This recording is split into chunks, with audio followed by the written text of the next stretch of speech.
So today we are going to our third module, that is soil erosion. Okay, soil erosion ആണ് നമ്മുടെ third module.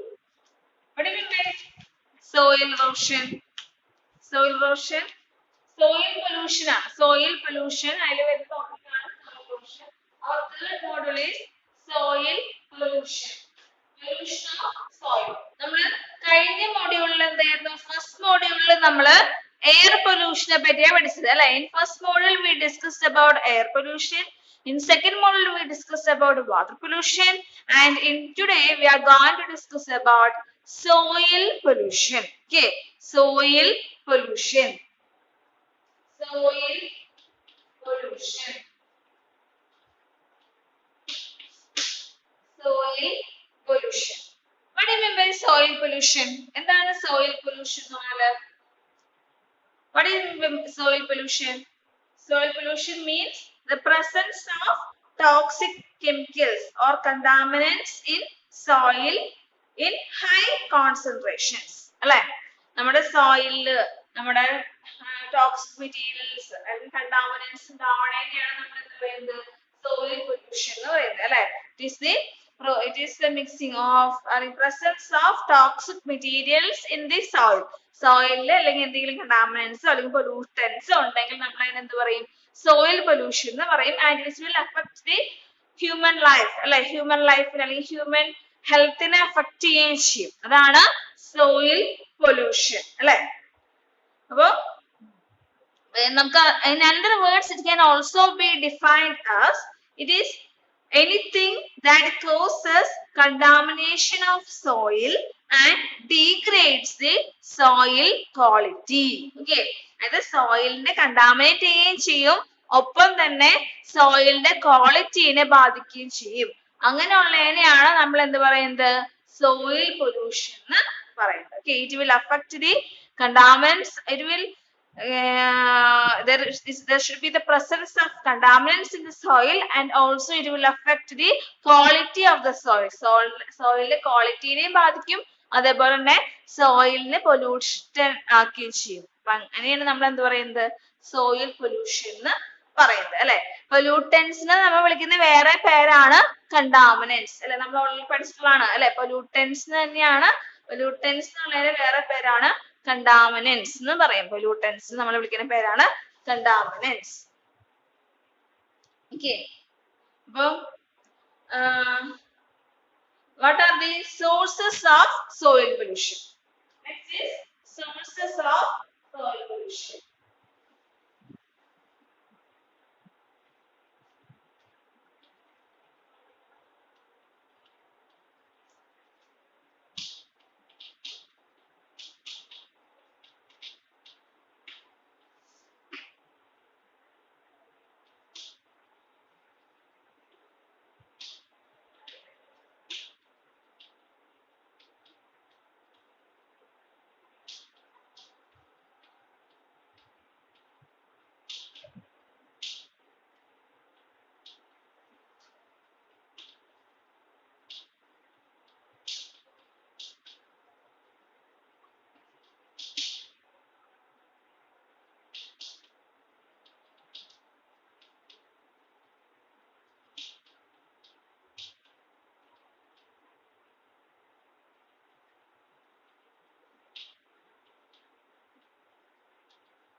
Okay, so these are the various sources of soil pollution. എന്തൊക്കെയാണ് various sources? ഏതൊക്കെയാണ്? Industrial wastes ഉണ്ട്, urban wastes, radioactive pollutants, agricultural practices, then chemical and metallic pollutants, then biological agents. Okay, നമുക്കിനി ഓരോന്ന് എന്താന്ന് നോക്കാം. What do you mean by industrial wastes? എന്തായിരിക്കും industrial wastes? എന്തായിരിക്കും? What will be industrial wastes? The wastes from industry അല്ലെ ഇൻഡസ്ട്രിയിൽ നിന്ന് വരുന്ന വേസ്റ്റസ് എന്തിനെ അഫക്ട് ചെയ്യുന്നുണ്ട് സോയിലിനെ പൊല്യൂട്ട് ആക്കുന്നുണ്ട് അല്ലെ അപ്പൊ അത് ആ പൊല്യൂട്ടൻസിനെയാണ് നമ്മൾ എന്ത് പറയുന്നത് ഇൻഡസ്ട്രിയൽ വേസ്റ്റസ് ഓക്കെ ഇത് textile industry oil factories oil refineries അപ്പൊ അവിടെ നിന്നുള്ള waste materials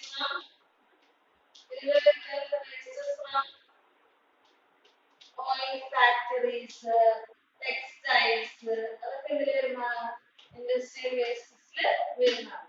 Okay, wastes from oil factories, textiles and other steel industries, glass, cement, petroleum അങ്ങനെയുള്ള എല്ലാ industries etc. അങ്ങനെയുള്ള എല്ലാത്തിൽ നിന്നുള്ള waste materials ഇതിൽ വരുന്നതാണ് industrial wastes വരുന്നതാണ്. Okay. ഇനി അടുത്തതെന്ന് പറഞ്ഞാല് urban waste. What do you mean by urban wastes എന്തായിരിക്കും urban industrial wastes industries വരുന്നത് urban wastes എന്തായിരിക്കും it is from domestic wastes domestic and commercial wastes ആണ് എന്തിൽ വരുന്നത് urban wastes വരുന്നത് okay it means commercial and domestic wastes commercial and domestic wastes ആണ് എന്തിൽ വരുന്നത് commercial and domestic wastes ആണ് എന്തിൽ വരുന്നത് urban wastes ൽ വരുന്നത് next is radioactive pollutants എന്തായിരിക്കും അതിന് ന്യൂക്ലിയർ ഡിവൈസസോ അല്ലെങ്കിൽ ന്യൂക്ലിയർ റിയാക്ഷൻസ് ഉണ്ടാവുന്നത് ന്യൂക്ലിയർ ഡിവൈസസിൽ നിന്നുണ്ടാവുന്ന പൊല്യൂട്ടൻസ് അതായത് ഇപ്പൊ എന്തെങ്കിലും ന്യൂക്ലിയർ റിയാക്ഷൻസ് നമ്മൾ പല ന്യൂക്ലിയർ പവർ പ്ലാന്റുകളൊക്കെ ഉണ്ട് നമുക്ക് അല്ലെ ന്യൂക്ലിയർ പവർ പ്ലാന്റ്സ് ഒക്കെ ഉണ്ട് അപ്പൊ അവിടെ നിന്നൊക്കെ ഉള്ള പൊല്യൂട്ടൻസ് അതാണ് radio active pollutants it is highly toxic ആണ് നമ്മുടെ എന്താ പറയാ ജെനറ്റിക്സിനെ തന്നെ വേണമെങ്കിൽ മാറ്റി മറിക്കാം അല്ലെ നമ്മുടെ DNA മ്യൂട്ടേഷൻ ഒക്കെ സംഭവിക്കും റേഡിയോ ആക്റ്റീവ് പാർട്ടിക്കിൾസ് നമ്മൾ നമ്മുടെ ബോഡിയിലോട്ട് എക്സ്പോസ് ചെയ്താല് നെക്സ്റ്റ് ഈസ് അഗ്രികൾച്ചർ അതായത് ഇപ്പൊ റേഡിയോ ആക്റ്റീവ് പൊല്യൂട്ടൻസിന് എക്സാമ്പിൾ ആണ് റേഡിയം തോറിയം യുറാനിയം ഒക്കെ radium thorium uranium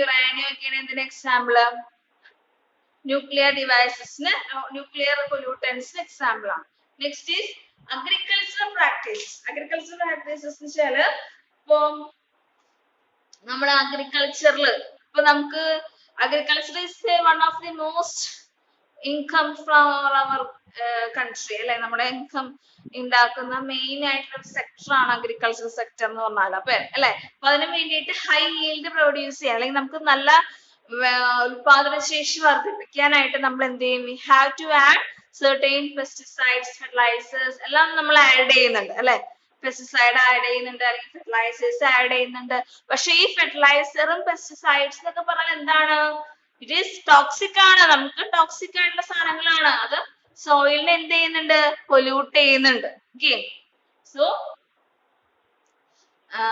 this comes under the agricultural practice അപ്പൊ agricultural practices വരുന്നതാണ് fertilizers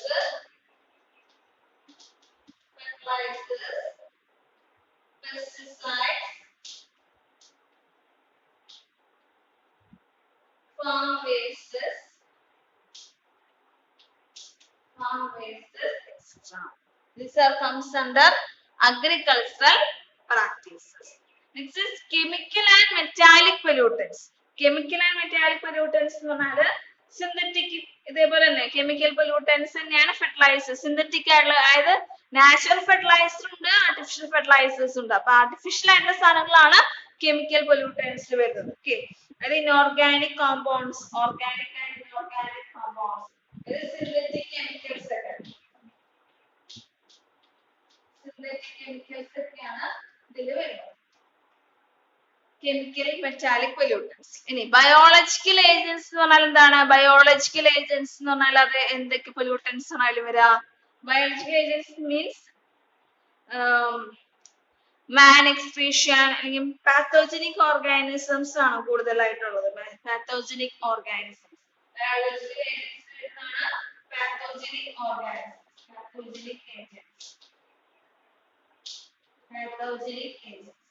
അതിപ്പോ ഫോർ എക്സാമ്പിൾ ഹ്യൂമൻ വേസ്റ്റ് അല്ലെങ്കിൽ ആനിമൽ വേസ്റ്റ് അതിലൊക്കെ എന്തുണ്ട് പാത്തോജനിക് ഏജന്റ്സ് അല്ലെങ്കിൽ പാത്തോജനിക് ഓർഗാനിസംസ് ഉണ്ട്.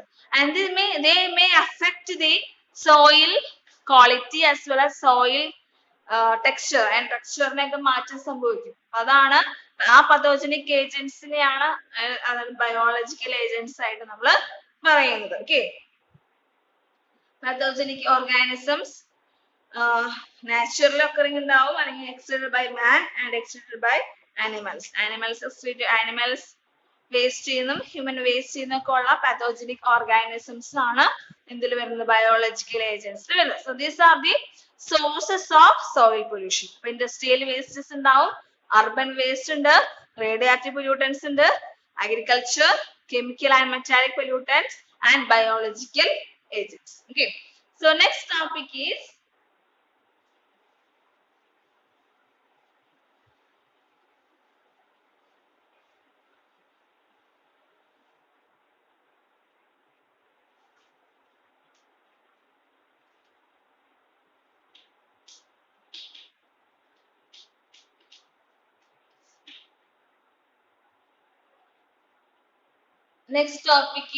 soil erosion. Soil erosion. What do you mean by soil erosion? എന്താണ് soil erosion? Erosion of soil അല്ലെ, അല്ലെങ്കിൽ മണ്ണൊലിപ്പ് എന്നൊക്കെ പറയും മലയാളത്തിൽ അല്ലെ. മണ്ണിങ്ങനെ ഒലിച്ചു പോണേനെയാണ് നമ്മൾ എന്ത് പറയുന്നത് soil erosion എന്ന് പറയുന്നത്. Okay, that means wearing away of topsoil അല്ലെ, means wearing away of topsoil,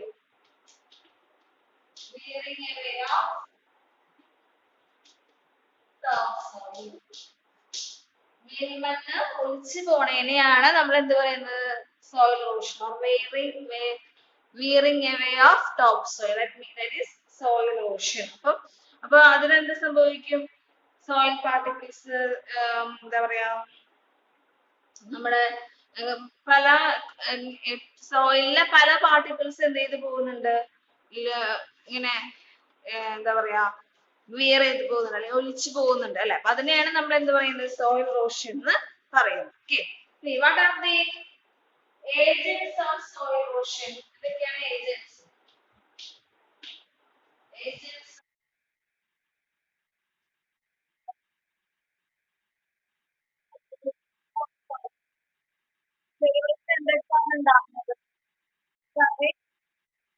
Agents of soil erosion. Soil erosionന്റെ agents എന്തൊക്കെയാണ്, എന്തൊക്കെ കാരണം ഉണ്ടാവാം soil erosion? എന്തൊക്കെ കാരണം ഉണ്ടാവും soil erosion? ഫ്ലഡ് കാരണം അല്ലെങ്കിൽ water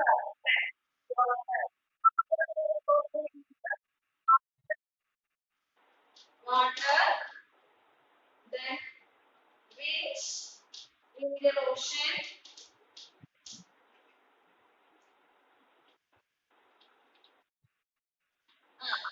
deforestation, streamline erosion, deforestation,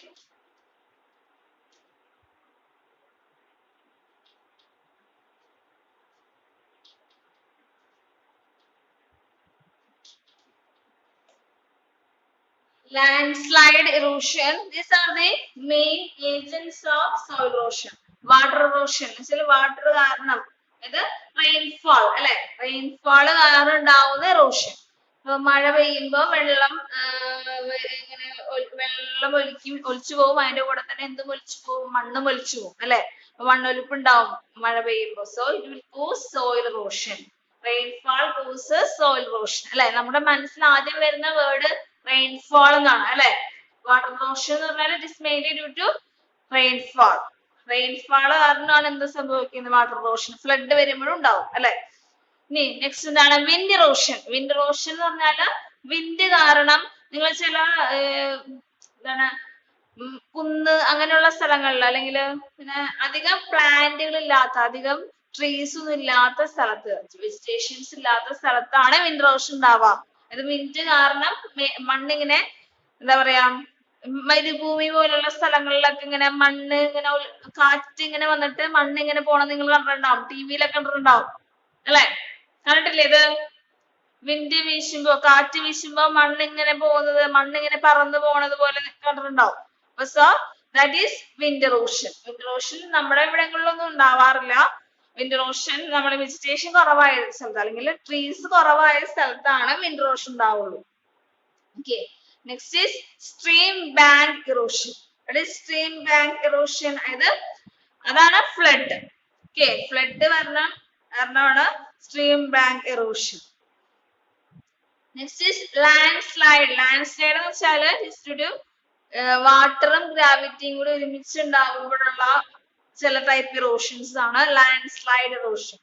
അതായത് കരകൾ തമ്മിൽ ഇങ്ങനെ ഇറോഷൻ സംഭവിക്കും. Next is deforestation. Deforestation എന്താണ്? റിമൂവിങ് ഓഫ് ട്രീസ് ആണ് അല്ലെ? ഇപ്പൊ ട്രീസ് റിമൂവ് ചെയ്താൽ ഒബ്വിയസ്ലി എന്ത് സംഭവിക്കും? സോയില് തടഞ്ഞു നിർത്താനാണ് നമ്മൾ ട്രീസ് നമ്മൾ മെയിൻ ആയിട്ട് യൂസ് ചെയ്യുന്നത്. ട്രീസ് കാരണമാണ് സോയിൽ ഇങ്ങനെ തടഞ്ഞു നിൽക്കുന്നത്. അപ്പൊ ട്രീസ് ഇല്ല എങ്കിൽ which may cause soil erosion അല്ലെ? ട്രീസ് ഇല്ല എങ്കിൽ അത് soil erosion ഉണ്ടാകും അല്ലെ? ഇനി what are the control measures?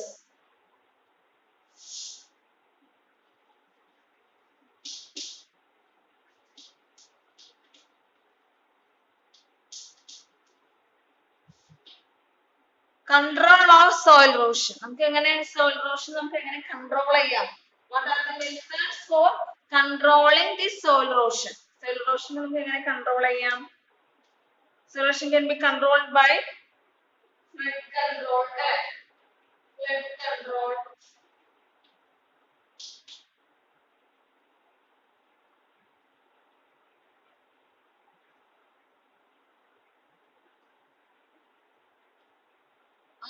Afforestation.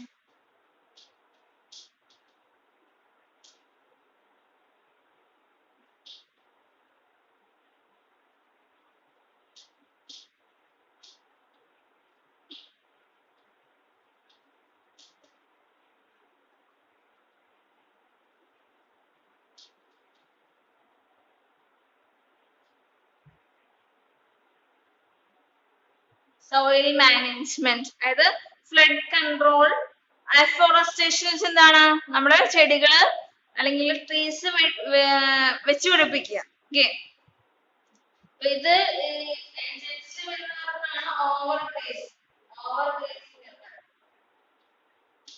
ഓവർഗ്രേസിംഗ് തടയാനാണ് controlled grazing. Okay, ഓവർഗ്രേസിംഗ് ഉണ്ട്, തടയാനാണ് നമ്മൾ കൺട്രോൾഡ് ഗ്രേസിംഗ്. ഇവിടെ മേ ഓവർഗ്രേസിംഗ്. ഓവർഗ്രേസിംഗ് എന്ന് പറഞ്ഞാല് കാറ്റിലൊക്കെ കുറെ നമ്മള് മരങ്ങള് പുല്ലുകളൊക്കെ നമ്മൾ അരിഞ്ഞരിഞ്ഞ് കളഞ്ഞാൽ it may cos soil erosion. Okay, കാരണം ടോപ്പ് സോയിൽ ആണ് പോകുന്നത് അല്ലെ? അപ്പൊ ടോപ്പ് സോയിലിന്റെ ഇറോഷനെയാണ് നമ്മള് സോയിൽ ഇറോഷൻ എന്ന് പറയുന്നത്. അപ്പൊ ഗ്രേസിംഗ് ഓവർ ഗ്രേസിംഗ് ആയാലും എന്ത് സംഭവിക്കും? ടോപ്പ് സോയിൽ ആണ് അഫക്ട് ചെയ്യുക. അപ്പൊ അതുകൊണ്ടാണ് നമ്മൾ അവിടെ കൺട്രോൾഡ് ഗ്രേസിംഗ് വേണമെന്ന് പറയുന്നത്. Okay, these are about soil erosion. അപ്പൊ soil erosion എന്താണെന്നുള്ളത് പഠിച്ചു.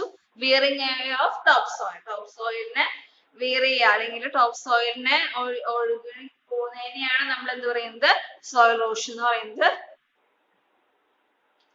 ഇന്ന് നമ്മള് what are the sources or agents of soil erosion, then what are the control measures of soil erosion. ഇത്രയുമാണ് നമ്മള് soil erosion നെ പറ്റി പഠിച്ചത്. Okay, next is നമ്മള് soil pollutionന്റെ causes പഠിച്ചു അല്ലെങ്കിൽ sources പഠിച്ചു. നമ്മൾ അതിന്റെ effect പഠിച്ചില്ല. what are the effects of soil pollution? Next topic is effect of soil pollution.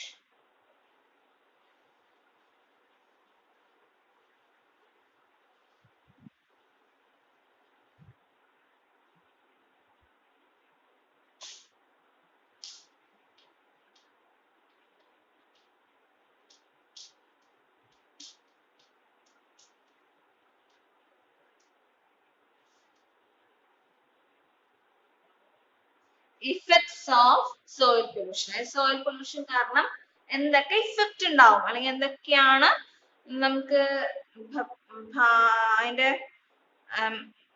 റിസൾട്ടുകൾ എന്തൊക്കെയായിരിക്കും നമ്മള് നോക്കുന്നത്. ഓക്കെ, അപ്പൊ അതില് മെയിൻ ആയിട്ട് വരുന്നതാണ് ഇൻഡസ്ട്രിയൽ പൊല്യൂട്ടൻസും പിന്നെ അതുപോലെ effects of modern agro technology ആണ് നമ്മള് ഇതിനകത്ത് പഠിക്കാനുള്ളത്.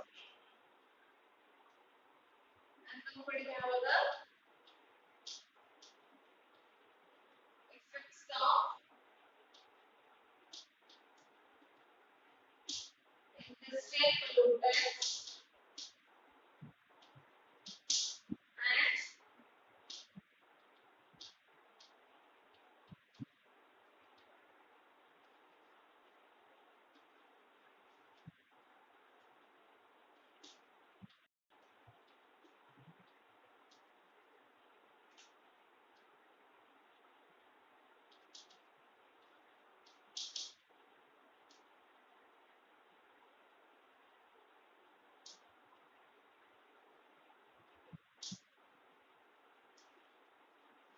and ഇഫക്ട്സ് ഓഫ് ഇൻഡസ്ട്രിയൽ പൊല്യൂട്ടൻസും വരും, പിന്നെ effects of modern agro technology. Modern agro ടെക്നോളജിയിലാണ് നമ്മൾ നേരത്തെ പറഞ്ഞ പോലെ അഗ്രികൾച്ചറിൽ കുറച്ചും കൂടി നമുക്ക് ഔട്ട്പുട്ട് കിട്ടാനായിട്ട് നമ്മൾ എന്ത് യൂസ് ചെയ്യുന്നത്, മോഡേൺ വെപ്പൺസ് ആയ ഫെർട്ടിലൈസേഴ്സ്, പെസ്റ്റിസൈഡ്സ് ഒക്കെ നമ്മൾ ആഡ് ചെയ്യുന്നുണ്ട്.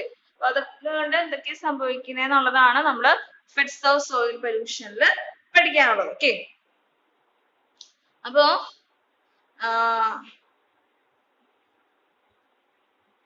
അപ്പൊ ഇൻഡസ്ട്രിയൽ പൊല്യൂട്ടൻസ് എന്ന് പറഞ്ഞാൽ it will affect the food chain.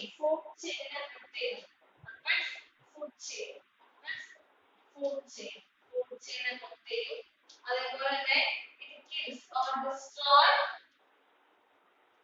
Micro organisms നമ്മുടെ ഫെർട്ടിലൈറ്റ് കൂട്ടാനൊക്കെ വേണ്ടിയിട്ടുള്ള മൈക്രോ ഓർഗാനിസംസിനെ കില്ല് ചെയ്യും ഇൻഡസ്ട്രിയൽ പൊല്യൂട്ടൻസ്. ഓക്കെ, അതിപ്പോ മെർക്കുറി, സിങ്ക് അങ്ങനെയുള്ള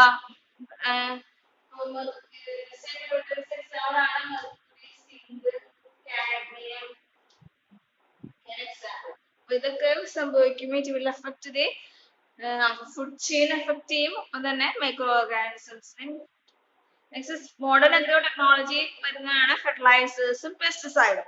ഫെർട്ടിലൈസർ എന്ന് പറഞ്ഞാല് ഇപ്പൊ നിങ്ങൾക്കറിയാം ഫെർട്ടിലൈസേഴ്സ് ഉൽപ്പാദിപ്പിക്കുന്ന പല കമ്പനീസ് ഉണ്ട് അല്ലെ. FACT ഇല്ലേ, ഫാക്ട് ഈസ് എ ഫെർട്ടിലൈസിങ് കമ്പനിയാണ് ഫാക്ട്. അപ്പൊ അവിടെ പല ഫോസ്ഫേറ്റ്, പൊട്ടാസ്യം, പൊട്ടാഷ്, അങ്ങനെ യൂറിയ, അങ്ങനെ പല ഫെർട്ടിലൈസേഴ്സ് അവിടെ ഉൽപ്പാദിപ്പിക്കുന്നുണ്ട്.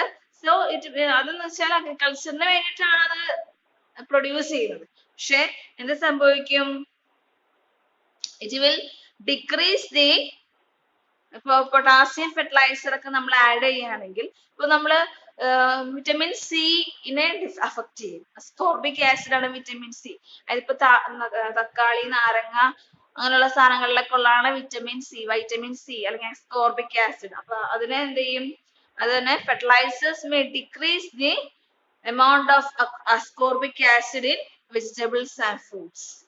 Okay, പിന്നെ നൈട്രജൻ ഫെർട്ടിലൈസേഴ്സ്, നൈട്രജൻ കണ്ടന്റ് കൂടുതലുള്ള ഫെർട്ടിലൈസർ ആണെങ്കിൽ it may affect it may cos diarrhoea അല്ലെങ്കിൽ ഡിസെൻട്രി അങ്ങനെയുള്ള പോലത്തെ അസുഖങ്ങളൊക്കെ ഉണ്ടാക്കും ചിൽഡ്രനിൽ. നെക്സ്റ്റ് ഫോസ്ഫൈറ്റ് ആണെങ്കിൽ ഫോസ്ഫേറ്റ് ഫെർട്ടിലൈസേഴ്സ് നമുക്ക് അഫക്റ്റിംഗ് ആണ്. അപ്പോ നെക്സ്റ്റ് പെസ്റ്റിസൈഡ് എന്താണ്, പെസ്റ്റിസൈഡ് ആയിട്ട് നമ്മൾ എപ്പോഴും നമ്മൾ യൂസ് ചെയ്യുന്നതാണ് DDT തളിക്കുക എന്നൊക്കെ പറയും. പെസ്റ്റിസൈഡ് തളിക്കുക എന്നല്ല പറയുന്ന ആൾക്കാർ, DDT തളിക്കൂ എന്നാ പറയണേ അല്ലെ. DDT ഈസ് വെരി പോയിസണസ് ആയിട്ടുള്ള പെസ്റ്റിസൈഡ് ആണ്. It may cos cancer, leukaemia, അല്ലെങ്കിൽ റീപ്രൊഡക്റ്റീവ് ആയിട്ടുള്ള റീപ്രൊഡക്ഷന് വരെ ബാധിക്കുക, പിന്നെ റെസ്പിറേറ്ററി പ്രോബ്ലംസ് ഉണ്ടാക്കും, പിന്നെ ന്യൂറോളജിക്കൽ പ്രോബ്ലംസ് ഉണ്ടാക്കും അല്ലെ. അപ്പൊ പെസ്റ്റിസൈഡ്സ് ക്യാൻസർ ഉണ്ടാക്കും, ഭക്ഷണം ബാധിക്കും, റെസ്പിറേഷൻ ബാധിക്കും,